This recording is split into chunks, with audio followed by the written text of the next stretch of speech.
నమస్కారం గురుగారు. శుభాశీస్సులండి. గురుగారు, నల్ల పసుపు యొక్క విశిష్టత తెలియజేస్తారా? నల్ల పసుపు మనం ప్రతి టాపిక్‌లో కూడా ఏదైనా సరే మాట్లాడుకుంటూ ఉంటాం. మంచి, చెడు అనేటివి 2 ఉంటాయి. ఏమిటి? మంచి, చెడు. చెడు అనేది. మంచి అనేది ఏంటంటే మనకు, మన చుట్టూ ఉన్న వాళ్ళందరికీ కూడా మంచే జరుగుతుంది. మంచే జరుగుతుంది. దాన్నే పసుపు. పసుపు అంటే యెల్లో. యెల్లో అనేది శుభప్రదమైనటువంటిది. కలర్. అలాగే మనము ఆయుర్వేదిక్ ప్రకారంగా తీసుకున్నా కూడా అది ఒక యాంటీబయాటిక్. మనకు గాయాలైనప్పుడు ఈ పసుపును పట్టిస్తే ఆ పసుపు పౌడర్ వేసామనుకోండి, ఆ గాయం అనేది వెంటనే కట్టుకుపోయేది. అవును. లేదనుకోండి ఇంకా కూడా ఏదన్నా హెల్త్ ప్రకారంగా గ్రహ యొక్క స్థితి ప్రభావం వల్ల కుజుడు శని కలయిక జరుగుతున్నప్పుడు కాళ్ళు వాపులు, నరాల యొక్క బెనకడాలు లేదా ఇంకొక రకమైనటువంటి ఇబ్బందులు వచ్చినప్పుడు ఈ పసుపులో కాస్త సున్నం వేసి కాస్త కొబ్బరి నూనె వేసి దాన్ని బాగా ఉడకనిచ్చి ఆ పసుపుని మొత్తం శరీర బాడీకి పట్టించామనుకోండి, ఎటువంటి నెగిటివ్ నీస్ అంటారనమాట, బాడీలో ఉన్న చెడునంతా కూడా అది ఇమ్మీడియట్లీ గుంజేసి ఎంత పెద్ద పెయిన్ ఉన్నా కూడా దాన్ని పూర్తిగా వెంటనే ఇమ్మీడియట్లీగా ఒక హాఫ్ అన్ అవర్ 1 అవర్లో ఆ పెయిన్ను తీసేస్తుంది, తగ్గించేస్తుంది పూర్తిగా. ఆ వాపులు తగ్గిపోవడము, ఆ నొప్పులు తగ్గిపోవడము, ఇటువంటివన్నిటిని కూడా అది కంట్రోల్ చేసేసేది. అటు స్కిన్ను, అటు నరాలు, కండరాలు, వీటికన్నిటికీ సంబంధించి కూడా అలా ఆయుర్వేదిక్ ప్రకారంగా మనం ఇలా వాడతాం. అలాగే దాంట్లోనే నల్ల పసుపు ఇదేంటంటే మనకు చెడు అని కూడా చెప్పచ్చు దీన్ని. అదే పగలు అనేది శుభప్రదమైంది మంచి, చీకటి అనేది చెడు అయినది, అంటే ఒక భయంతో కూడుకున్నటువంటి ఇది. అలాగే నల్ల పసుపు కూడా అంతే. ఇవి ఎక్కువ శాతం చెడు ప్రయోగాలకి బాగా ఉపయోగపడుతుంది కూడా.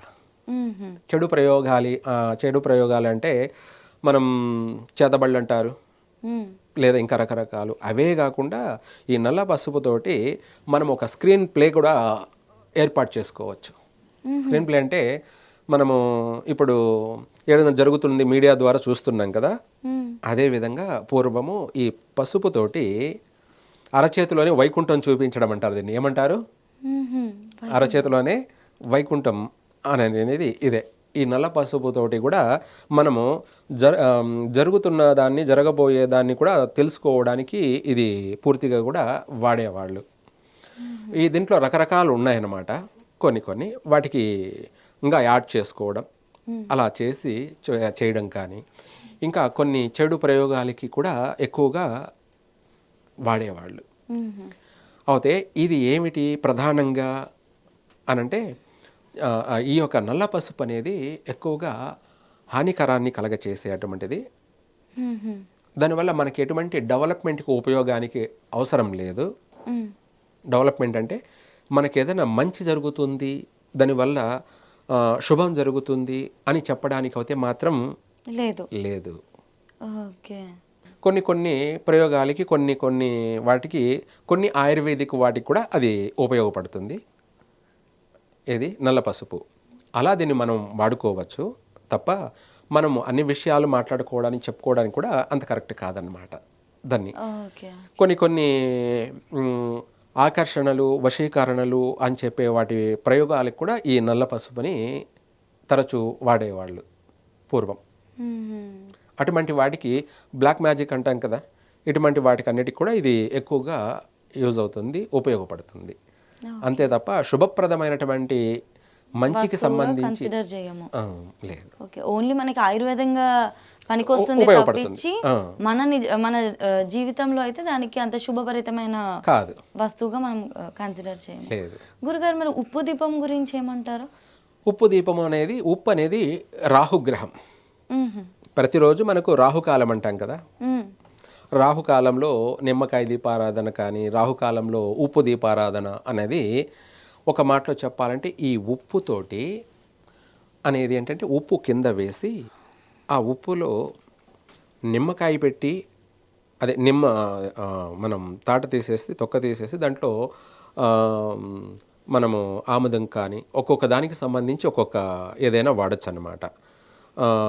కొబ్బరి నూనె కానీ లేదంటే నువ్వుల నూనె కానీ లేదంటే ఇది కాకపోతే ఆవ నూనె కానీ ఇట్లా ఒక్కొక్క రకాలు కొన్నిటికి దాంట్లో వేసి ఆ, ఎరుపు ఒత్తి అది 3 ఒత్తులు 3 ఒత్తులు అంటే 3 కలర్ల ఒత్తు కానీ 5 కలర్ల ఒత్తి కానీ లేదా 9 పోగులతో కూడుకున్న ఒత్తి కానీ మనము అందులో పెట్టి వెలిగించినట్టయితే అది కూడా రాహుకాల సమయంలో ఇది శనివారమైన లేదా మంగళవారమైన ఇంట్లో మన ఇంట్లో అలా రాహుకాల సమయంలో వెలిగించినట్టు అయితే, ఎందుకంటే శనివారం ఉదయము 9-10:30 రాహుకాలం. ఆ సమయంలో ఈ ఒత్తిని మనము వెలిగించినట్టు అయితే మన ఇంటిలో ఉన్నటువంటి నెగిటివ్ అంటే చెడు దృష్టి, చెడు ప్రయోగాలని, లేదు తరచూ ఆ ఇల్లు మలీనమై ఉన్నప్పుడు, మన ఇంట్లో నెగిటివ్ అనే గాలి ఉన్నప్పుడు ఇటువంటి దీపారాధన చేయడం వల్ల మన ఇంట్లో ఉన్నటువంటి చెడు అంతా కూడా వైదొలిగిపోతుంది. ఇంటి దిష్టి పోతుంది. ఒక మాటలో చెప్పాలంటే ఏమిటి, ఇంటి దిష్టి పోతుంది.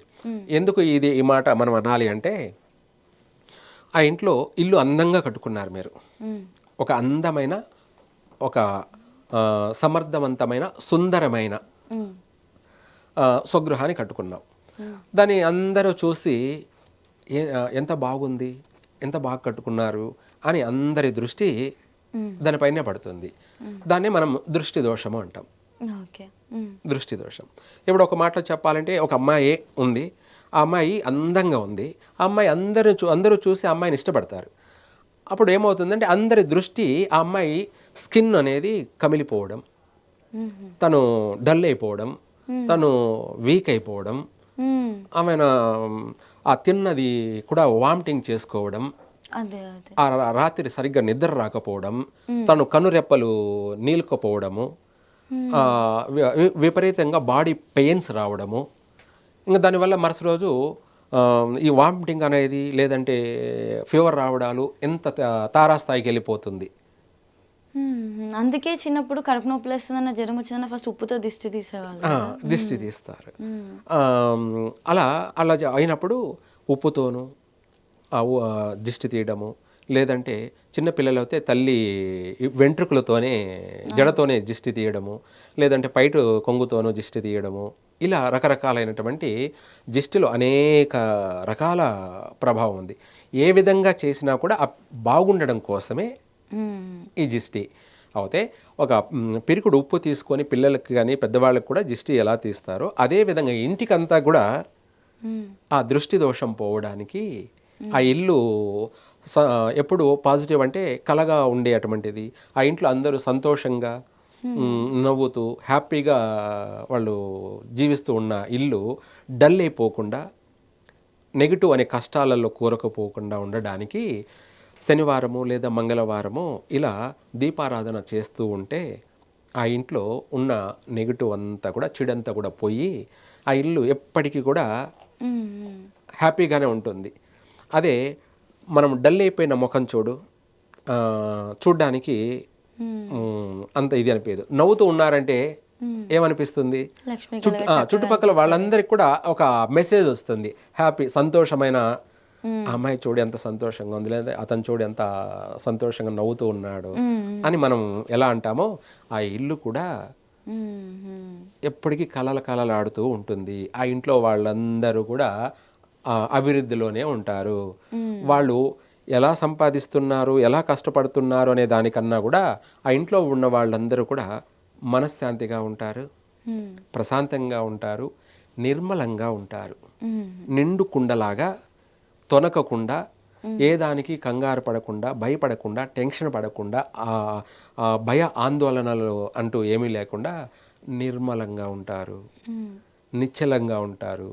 ప్రతి దాన్ని సమయానుకూలంగా కూల్గానే ప్రతి పనిని చేసుకుంటూ, ఏ పనులు ఎప్పుడు కావాలో అన్నిటినీ కూడా వాళ్ళు కూల్గానే ట్రీట్ చేసుకుంటూ అన్నిటినీ వాళ్ళు పుష్కలంగా అన్నిట్లోనూ డెవలప్మెంట్ చెందుతూ ఉంటారనమాట ఇలా చేస్తూ ఉండడం వల్ల.